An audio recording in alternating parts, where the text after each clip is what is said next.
subject that's polluting both his and my constituents' lungs. Could he please revisit the biggest emitter of CO2 in the whole of Europe and think again about a new runway at Heathrow? President. Mr. Speaker, my role, as you know, as COP President, is to corral the international community. She's raised the question, and I'm sure the Department of Transport will respond. Sled Saxby. Thank you, Mr. Speaker. Does my right honourable friend agree with me that the dramatic increase in fuel prices presents opportunities for decarbonising fleets of vehicles in key sectors such as social care? Very good. President. Mr. Speaker, my honourable friend raises a very important point, and of course decarbonising the transport sector along with other sectors should be a key priority going forward. Murray Gardner. The recent Carbon Tracker report set out for each financial sector across the world its exposure to stranded assets, over 1 trillion in total.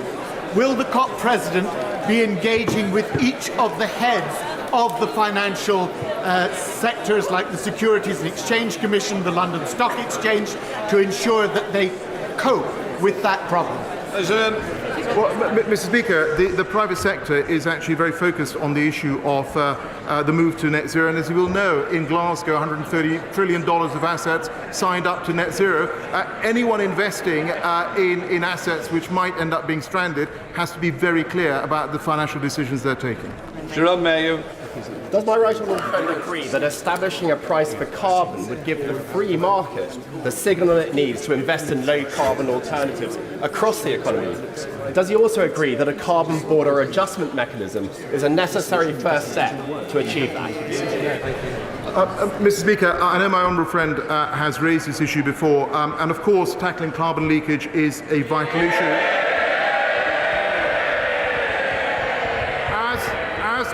As my honourable friend is aware, Her Majesty's Treasury will be launching a consultation later this year and setting out a range of carbon leakage mitigation options, which includes looking at a carbon border adjustment mechanism.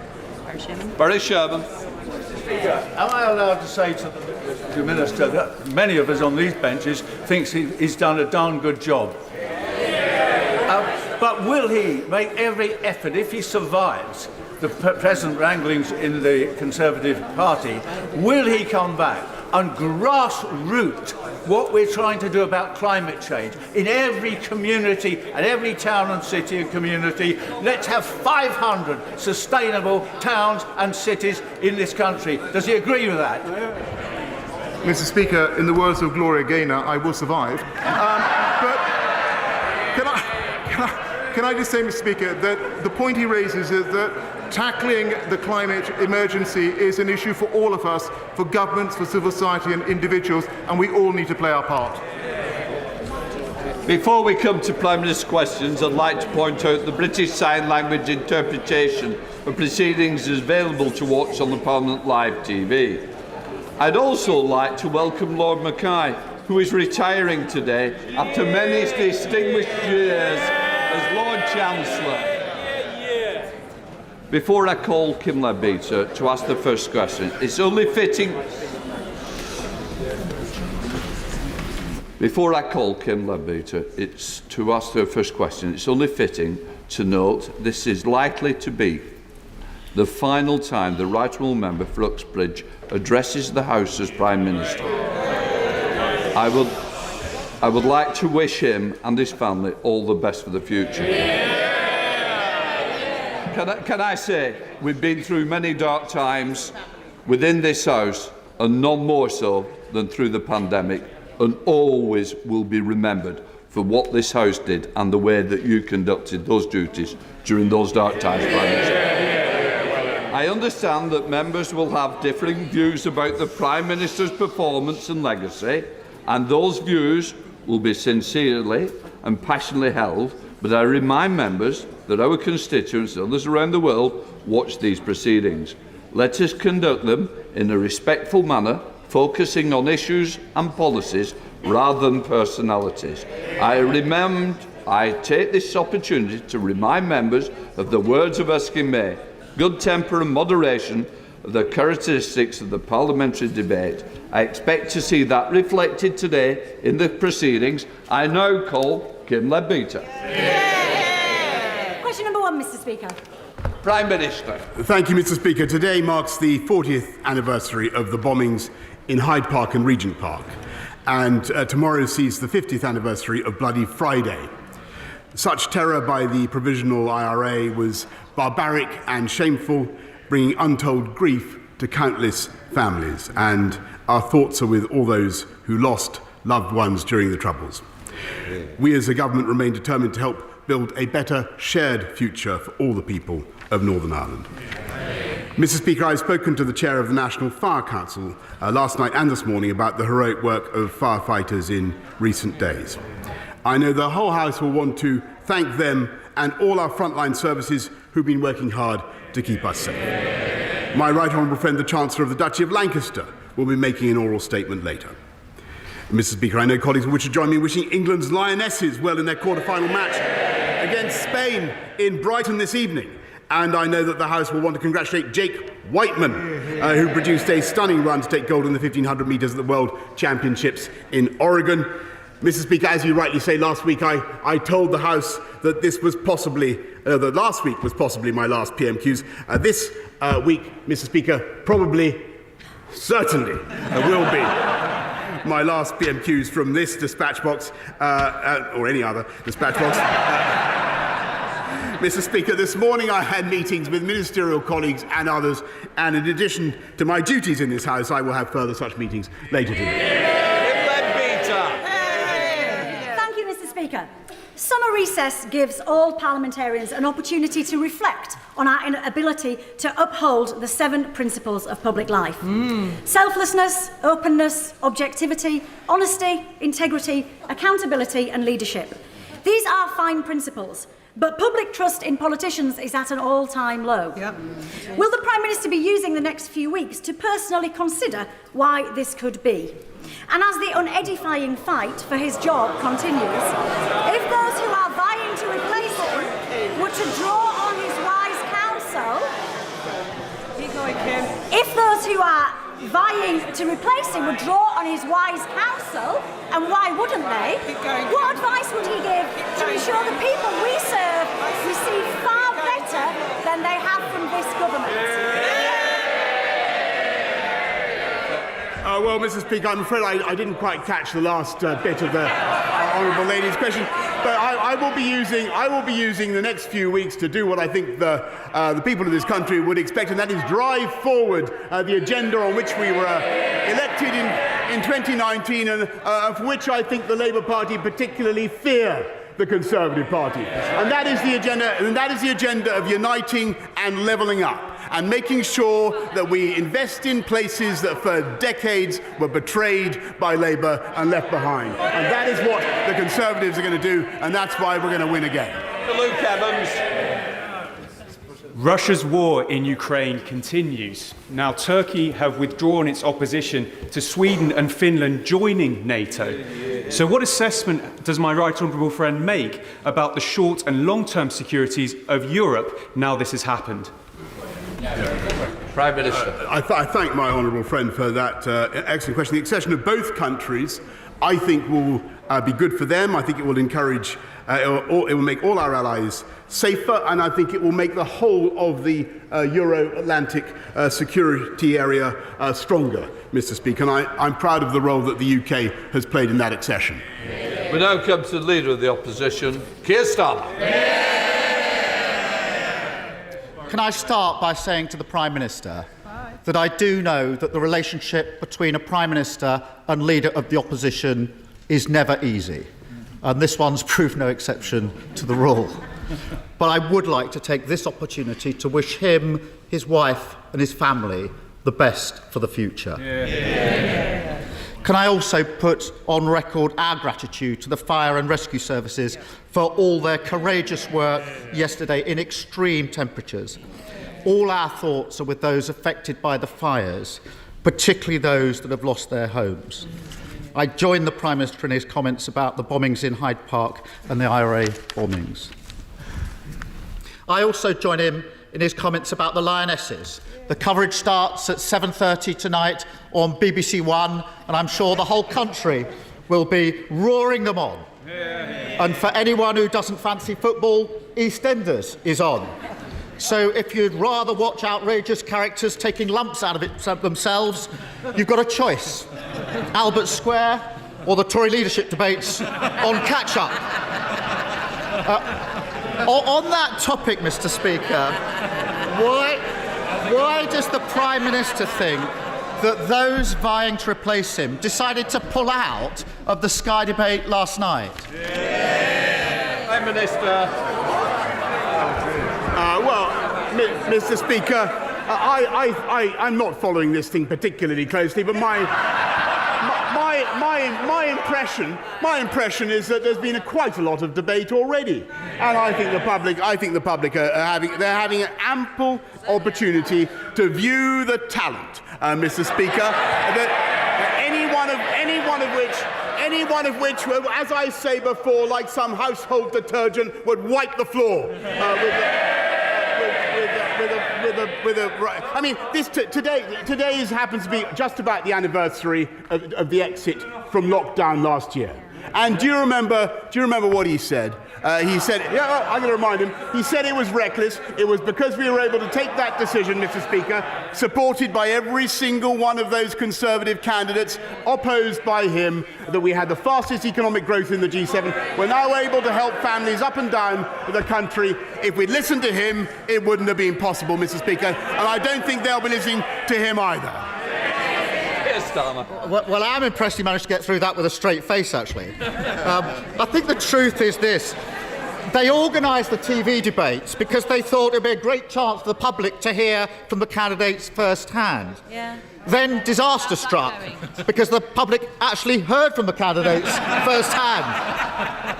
But I am interested in what he makes of the battle for his job. So let me start with a simple one. Does the Prime Minister agree with his former Chancellor that plans put forward by the other candidates are, in his words, I've got them here, nothing more than the fantasy economics of unfunded spending promises? Well, Mr. Speaker, they know all about fantasy economics because they've already committed to £94 billion of extra tax and spending, Mr. Speaker, which every household in this country would have to pay for to the tune of about £2,100. It's thanks to the former Chancellor's management of the economy, thanks to his government's management of the economy, we had growth in May of 0.5%. We have more people in paid employment than at any time in the history of this country, Mr. Speaker. And I'm proud to be leaving office right now with unemployment at or near a 50-year low, Mr. Speaker. When they left office, it was at 8%. That's the difference between them and us. Mr. Speaker, every Labour pledge made under my leadership is fully costed. Those vying to protect him,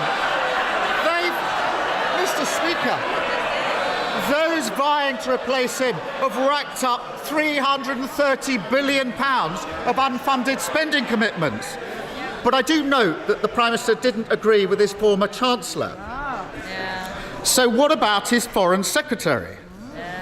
She was withering about the government's economic record.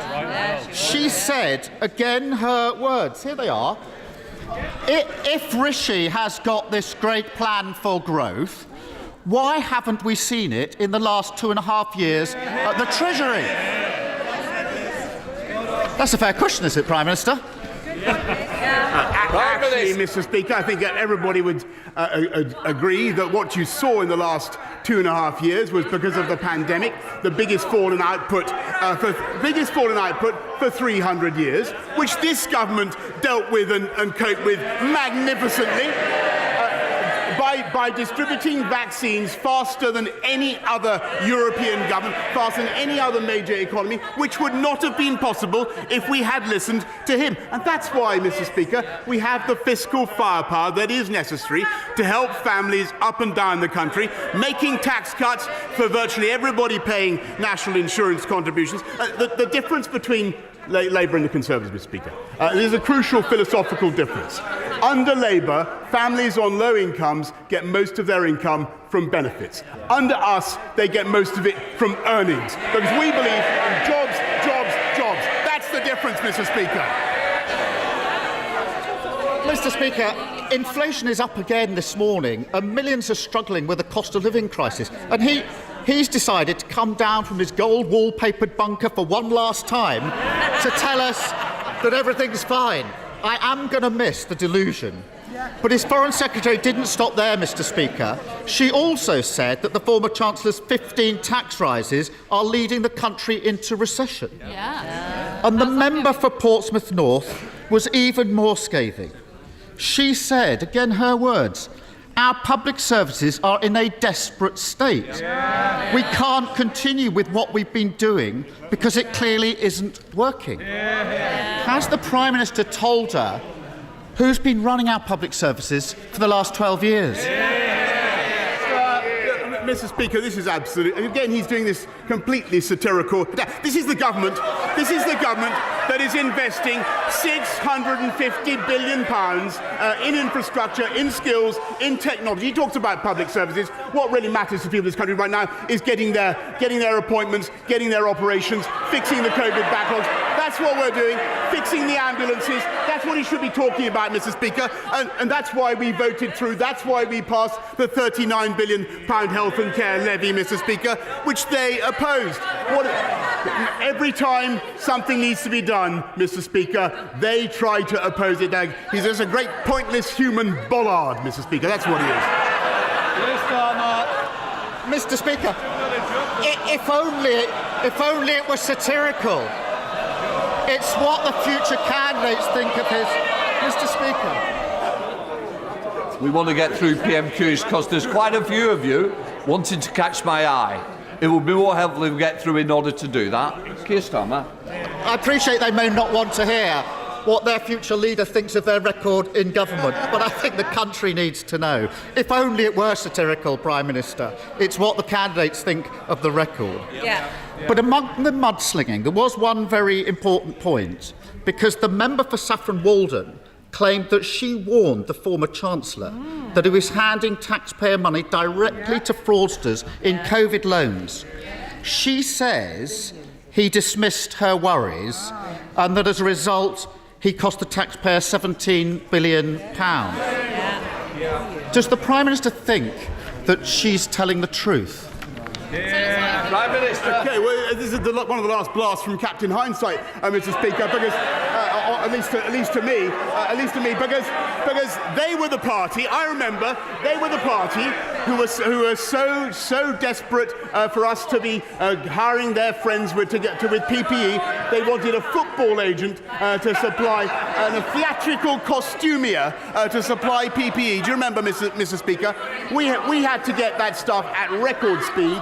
We produced £408 billion worth of support for families and for businesses up and down the country, Mr. Speaker, and the only reason we were able to do it at such speed is because we managed the economy in a sensible and moderate way. And Labour, every time they've left office, it's with unemployment higher, they're economically illiterate, Mr. Speaker, and they would wreck the economy.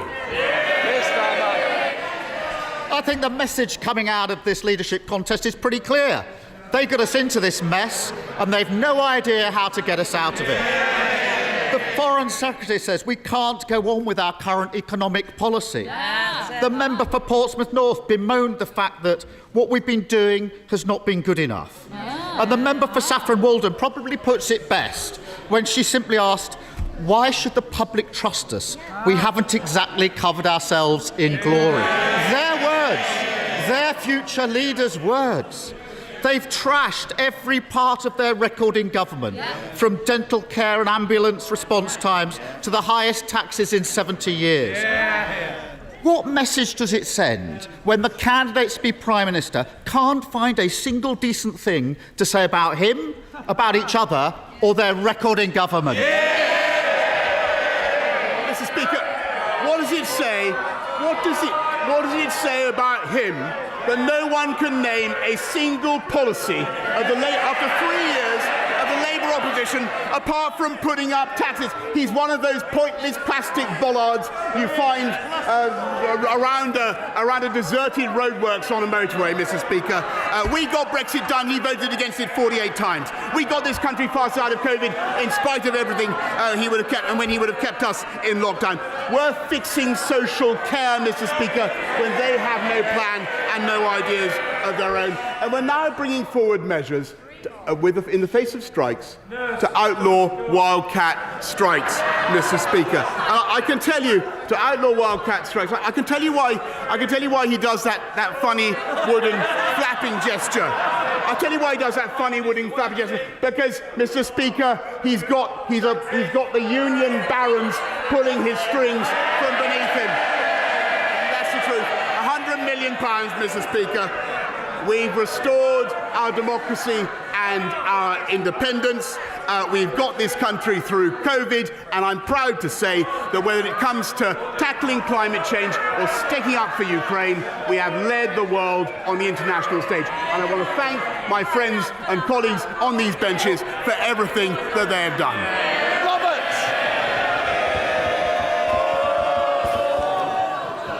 Mr. Speaker, in September it will be 25 years since the 25th anniversary of the referendum on devolution in both Scotland and Wales. 1 in 20 people in England and the NHS have been waiting for more than a year. In Wales, that's 1 in 5. And school leaders in Wales, 75% of whom say that they don't have enough capital to maintain their existing buildings, regardless of building any others. In his final opportunity at the dispatch box, will the Prime Minister and the Minister for the Union agree that in terms of Wales at least, devolution has been a disaster? Prime Minister. Mr. Speaker, I want devolution to work, but I think, and I've had some good conversations with Mark Drayford, but the devolved authorities, particularly Labour in Wales, need to do their job properly. Now comes to the leader of the SNP, Ian Blackford. Thank you, Mr. Speaker, and can I join you in wishing all the best in his impending retirement to James Mackay and Beth. He's been a friend to many of us right throughout this House, and we congratulate him for his service. Can I also join the Prime Minister in congratulating Jake Whiteman for his success overnight in winning the 1500 metres at the World Champions? What a fantastic achievement. Mr. Speaker, this week has seen historic records set across the United Kingdom. But let's look at the Prime Minister's record-breaking efforts in office. His Tory Brexit slashed £31 billion from the economy, the biggest fall in living standards since the 1970s. People's pay in real terms falling at the fastest rate on record, with the worst economic growth forecast in the G20 outside Russia, and the highest inflation in 40 years. Personally, I'd like to thank the Prime Minister in his capacity as Minister of the Union for driving support for independence to new heights. Mr. Speaker, Westminster is holding Scotland back. The economy is failing, and this Prime Minister has driven us to the brink of a recession.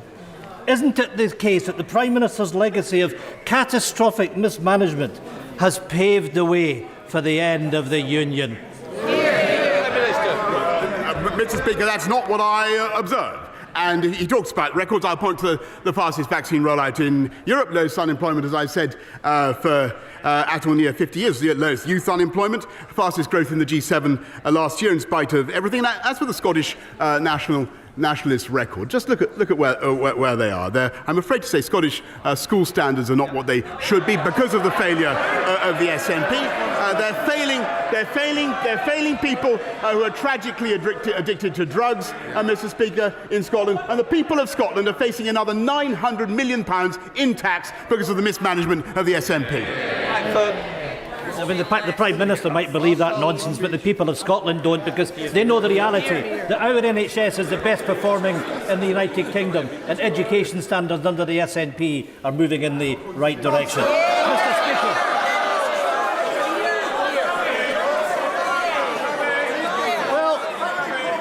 Mr. Speaker, that's a good look to the people of Scotland, the disdain that the Tories show for our country. Mr. Speaker, I hope that the Prime Minister has time to reflect on his conduct in office with all his new spare time, and I genuinely hope that he finds some peace of mind. The fact is, though, that as well as a record breaker, the Prime Minister is a rule breaker, illegally shutting down Parliament, partying through the pandemic, handing out PPE contracts to cronies, unilaterally changing the ministerial code. And let us not forget, Mr. Speaker, the Prime Minister is still under investigation because he can't be trusted to tell the truth. Shameful, disgraceful, and a complete waste of Scotland's time. This is how the people of Scotland will remember this Prime Minister. Isn't it the case that the Prime Minister and his government should have had its last day a long time ago? Quite simply, Downing Street is no place for a lawbreaker. Well, look, Mr. Speaker, I think on the points the personal abuse stuff, I think he's talking a load of tosh. But when he's retired to his croft, which may be all too soon, Mr. Speaker, I hope that he will reflect on his long-running campaign to break up the greatest country in the world. And I hope he will reflect on the pointlessness of what he is trying to do and think instead about the priorities of the people of Scotland, which I think are about all the issues that he thought were trivial, about their education, about crime, Mr. Speaker, and about the burden of taxation that they are unnecessarily placing on the people of Scotland. Welcome, Longit. A long time ago, when I trained as a pilot, I had the luxury of being able to fly around turbulent storms, but what I also had was the ability to rely on a team that kept my aircraft airworthy. As the Prime Minister prepares his new flight plans, could I suggest that he might reset his compass to true north and stops off in Dudley, where he will always be welcomed with open arms, with sincere affection, and where he will be able to see the legacy.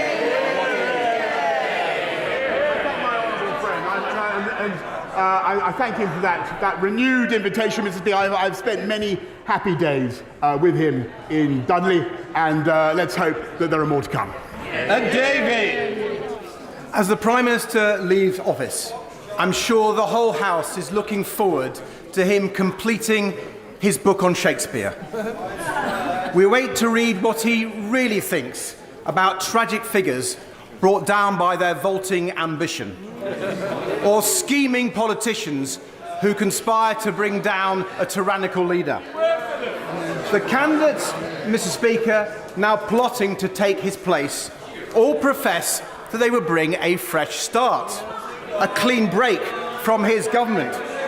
But does the Prime Minister not agree with me that a fresh start and a clean break would require a new mandate from the British people?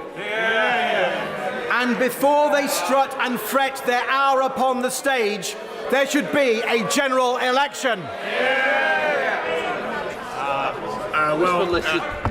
Mr. Speaker, I think that Polonius, that's who he is. What you need, more matter with less art, Mr. Speaker. The only thing you need to know, if there were to be a general election, of course, the Liberal Democrats would rightly get thrashed, because that would be. That is the moment when the public actually look with horror at what Liberal Democrat policies really are, and all these rural voters would discover the massive green taxes that they would like to apply, and the only risk is that there could be some kind of crackpot coalition between those guys and the Lib Dems and the Scottish Nationalists to put that into effect. That is what we must prevent. Thank you, Mr. Speaker.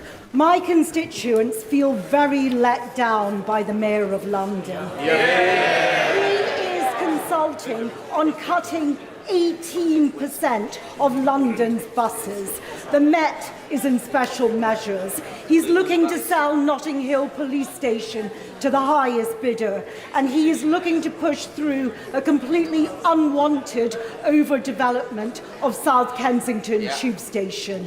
Does my right honourable friend agree with me that Londoners deserve way, way better?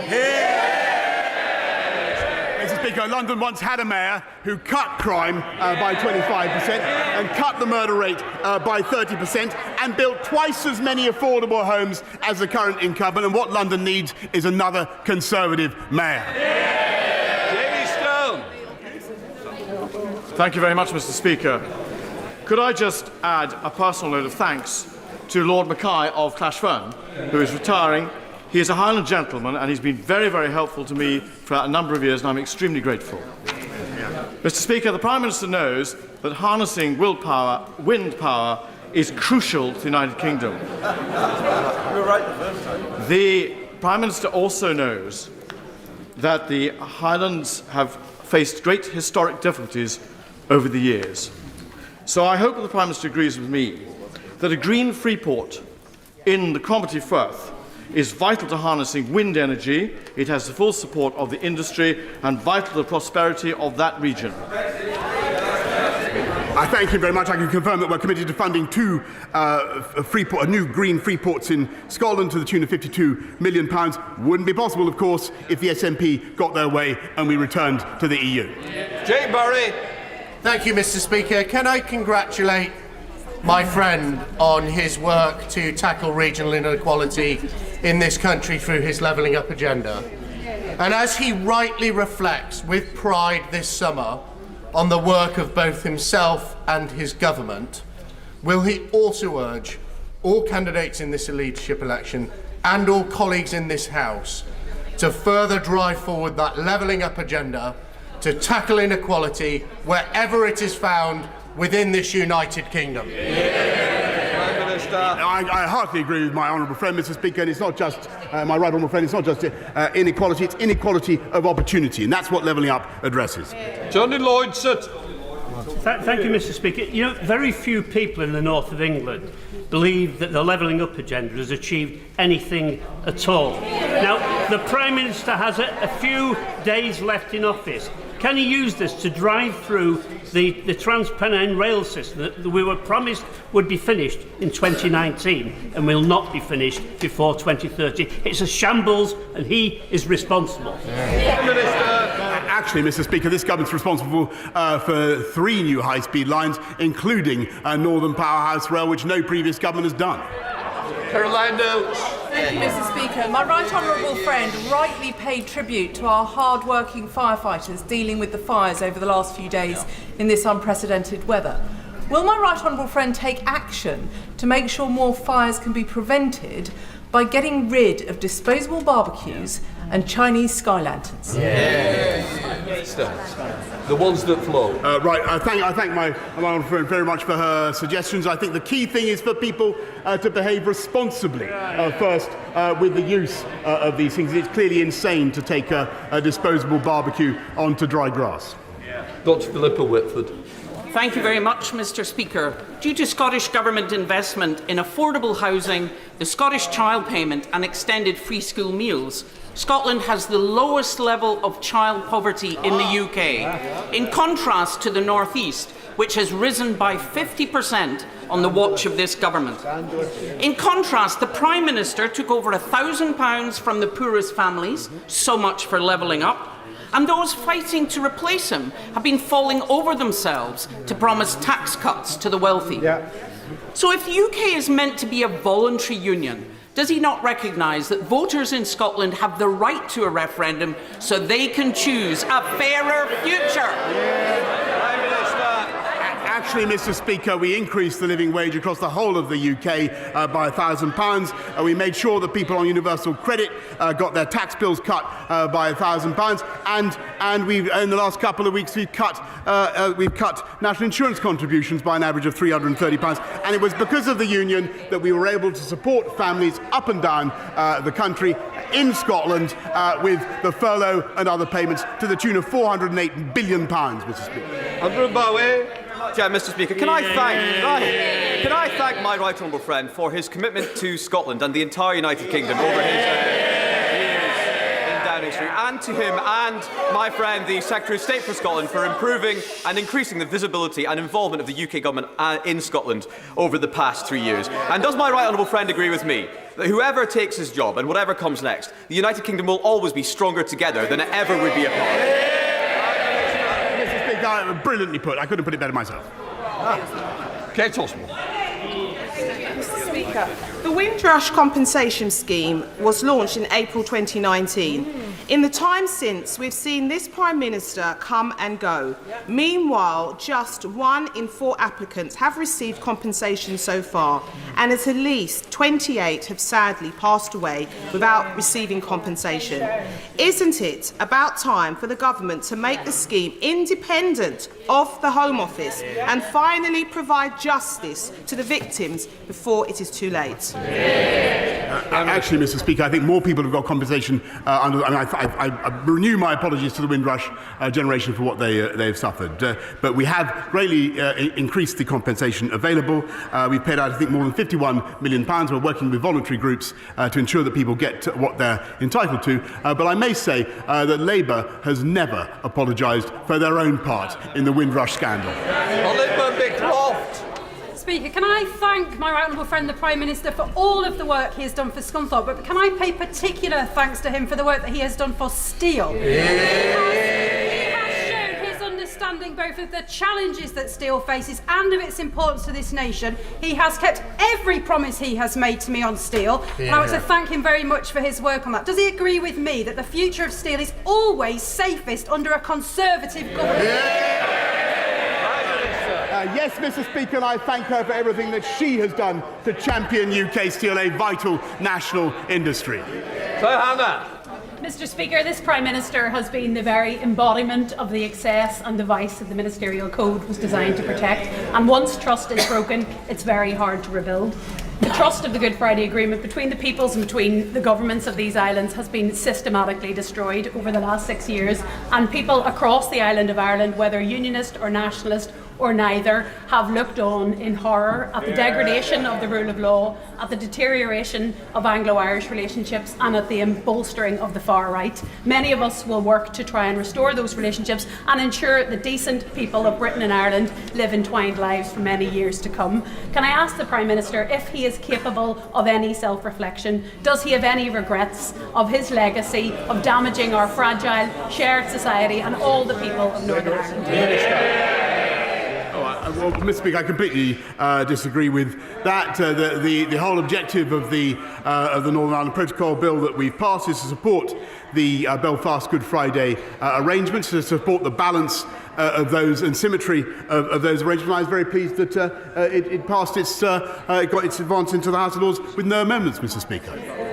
Crispin Blunt. Mr. Speaker, in recalling the situation the Prime Minister inherited in July 2019 of a Parliament with a majority determined to frustrate the result of the 2016 referendum, led by a Speaker who was just slightly partial, and the seemingly impossible situation we found, does my right honourable friend understand that he has the gratitude of my constituents that can identify the wood from the trees and myself for his leadership over the last 4 years? Mr. Speaker, I'm very grateful to my right honourable friend, and there's a fair amount of wood on the opposite bench, and I think that's why we will prevail in the next general election. Thank you, Mr. Speaker. Since 2014, the Tory party have had more Prime Ministers than we've had referendums. May I remind the PM of the Smith Commission report? It states it is agreed by all parties that nothing in this report prevents Scotland becoming an independent country. Therefore, does the Prime Minister believe in a democracy, and will he respect the people of Scotland's right to self-determination? Mr. Speaker, I think that the people of Scotland do not, frankly, want to be talking about constitutional issues when another referendum, when the issues before the country are the cost of living, the educational issues that we discussed, drugs, crime, Mr. Speaker. I think they're far more pressing. Francois. Thank you, Mr. Speaker. The Prime Minister spoke earlier about the atrocities carried out by the IRA. For decades, many men and women had the courage to put on the Queen's uniform and uphold law and order in Northern Ireland on Operation Banner. One of the Prime Minister's undoubted achievements is he brought in the Northern Ireland Legacy Bill so that those people who serve their country can finally sleep safely in their beds. Thank you for that, Prime Minister. if I may be so presumptuous, on their behalf. You kept your word to them. Well, I'd like to thank my old friend for everything he did to campaign on that issue for so long. And I'm glad that this government was indeed able to fulfil its promise, not just to the veterans, but to their families as well. And I would like to renew my thanks to the security services who do so much to keep us safe, but also to all those who put on the Queen's uniform. Lonnie Cowan. Thank you very much, Mr. Speaker. Prime Minister, the OECD forecast the UK economy with zero growth in GDP for 2023. That would be the worst performance in the G7. Ireland, Switzerland, Norway, Denmark, the Netherlands, Iceland, Sweden, Austria, Belgium and Finland are all wealthier than the UK. Why should Scotland not be afforded the same opportunity to seek prosperity through being a sovereign, independent nation, standing as an equal amongst other equal nations? Mr. Speaker, the UK was the fastest in the G7 last year. We'll return to the top of the table soon because we came out of COVID fastest, 0.5% growth in May, Mr. Speaker. And the people of Scotland, don't forget, the people of Scotland, like the people of the whole of the UK, are supported by the massive fiscal firepower of the UK Treasury, and that is a great advantage. Sharon McCrawley. Mr. Speaker, and can I place on record my thanks particularly to the firefighters of Cornwall, who were also extremely busy and courageous yesterday. Can I thank this Prime Minister for his support and enthusiasm for Cornwall and for the people of Cornwall over the last few years, not least for the hosting of the G7 last year. And can I also thank him for the investment of the Shared Prosperity Fund, an investment of £132 million, which for an national average of £17 a head, Cornwall sees £233 a head. And does my right honourable friend agree that his enthusiasm for levelling up every part of the United Kingdom needs to carry on in the future? Yes, she's a fantastic champion. My friend is a fantastic champion for Cornwall, and we will continue with our programme to support the Greater South West, whether it's through the A303 or broadband. Mr. Speaker, Cornwall has a bright future with her as a representative. Justin Oswald. Thank you, Mr. Speaker. While the Prime Minister has been on the Randan at Chequers, people in Scotland are suffering because of this Tory cost of living crisis, and we're paying a high price for his disastrous hard Brexit imposed against the wishes of Scottish voters. It's time to end this democracy denial, Prime Minister. Scotland can't afford to stay shackled to this crumbling union and Tory governments that we don't vote for. Does the Prime Minister not accept that Scotland is a democracy? He has no right to overrule the votes of people in Scotland, and we will have the referendum that we voted for.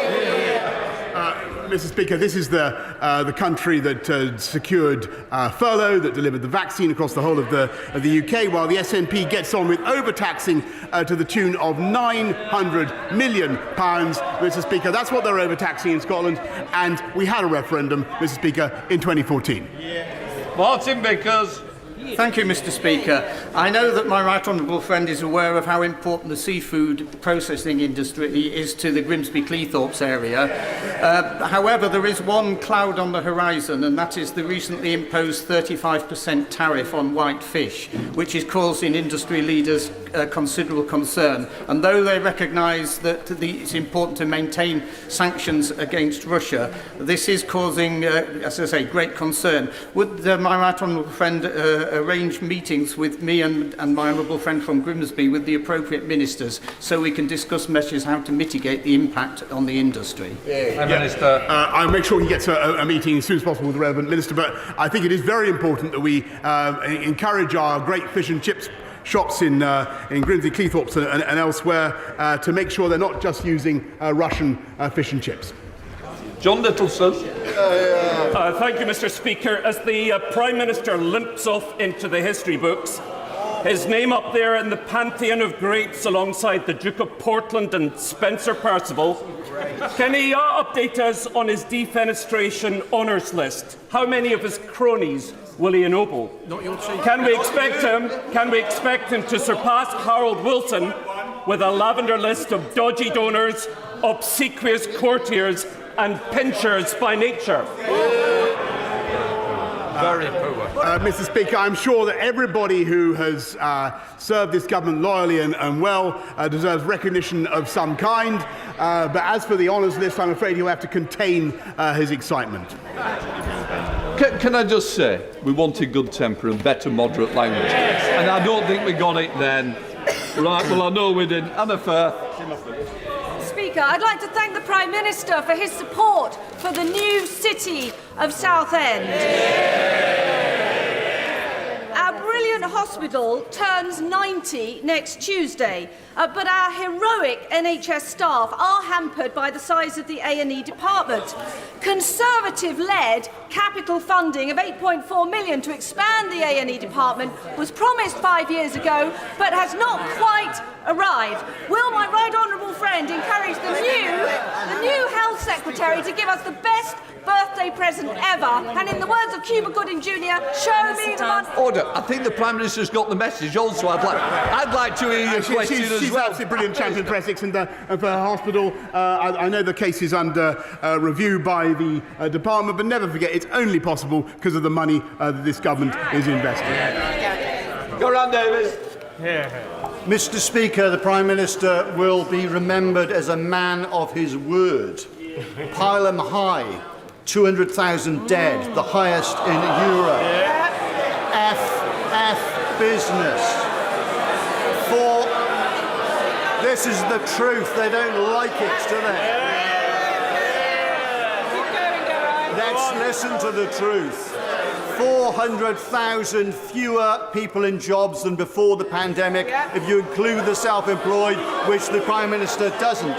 So will he now keep faith to the 3.7 million people who've taken out student loans since this Conservative government was in power, who now face rising inflation in terms of rent, in terms of heating, in terms of eating, who now must pay Listen to that rabble. Listen to them. Sit down a minute. When I stand, it's easy if you sit down. It helps all of the chairs. I want to get to the question. I know he's going right to the end now. Go around, Davis. The 3.7 million people who face 7% interest rates from September, as well as the inflation on heating and rent, when mortgages are 2%. Will he help those people in need, or will he help the city people who are making his friends making all this money out of the cost of living crisis? Mr. Speaker, I'll tell you what students want. They want to be able to have a system where they don't pay back more than they borrow, and that's what we're putting in. But they want to make sure also, Mr. Speaker, that they have a jobs market that will take them on with high-wage, high-skilled jobs. And the difference between them and us is that we get people into high-wage, high-skilled jobs. They're prepared to let them languish on the dole, Mr. Speaker. And that is the difference. Final question, Sir Edward Lee. On behalf of the House, may I thank the Prime Minister.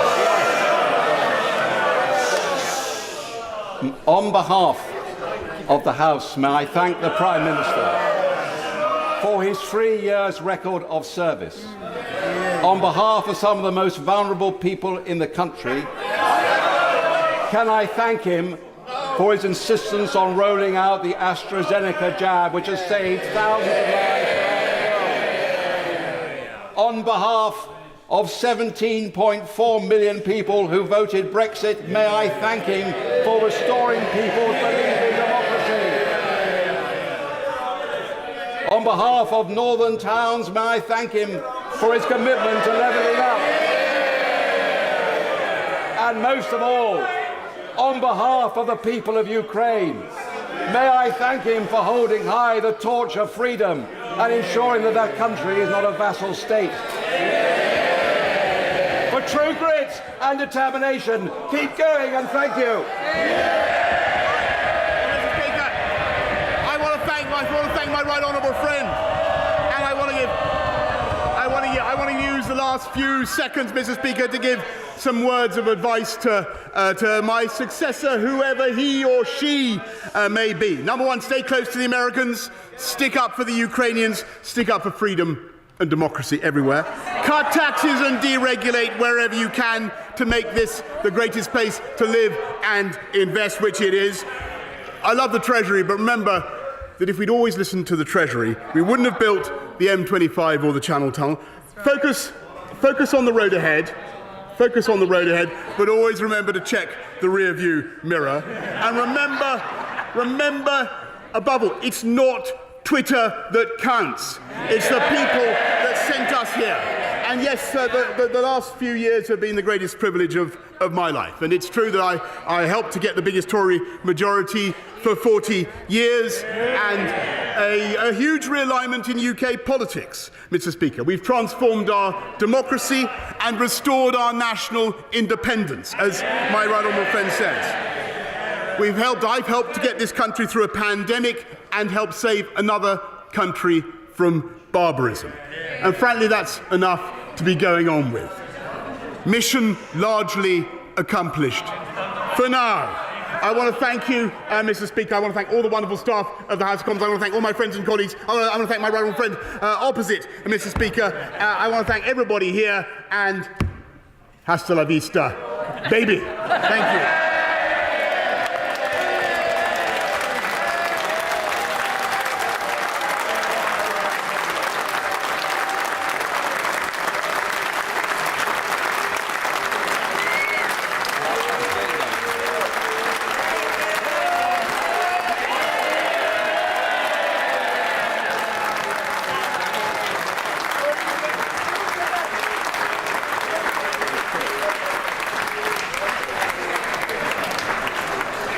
We now come to the statements. I'm looking for Mr. Malthouse. He's here. How could I lose him?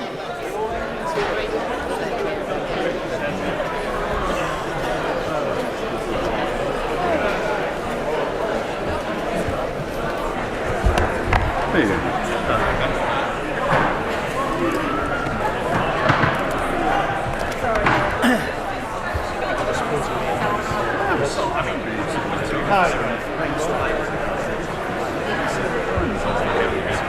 Sorry? Sarah Dines. No, sorry. Oh, she is, yes. So crazy. Right. Now going to come to the statement on the heatwave response. I call the Secretary of State, Kit Malthouse. Mr. Speaker, I would like to make a statement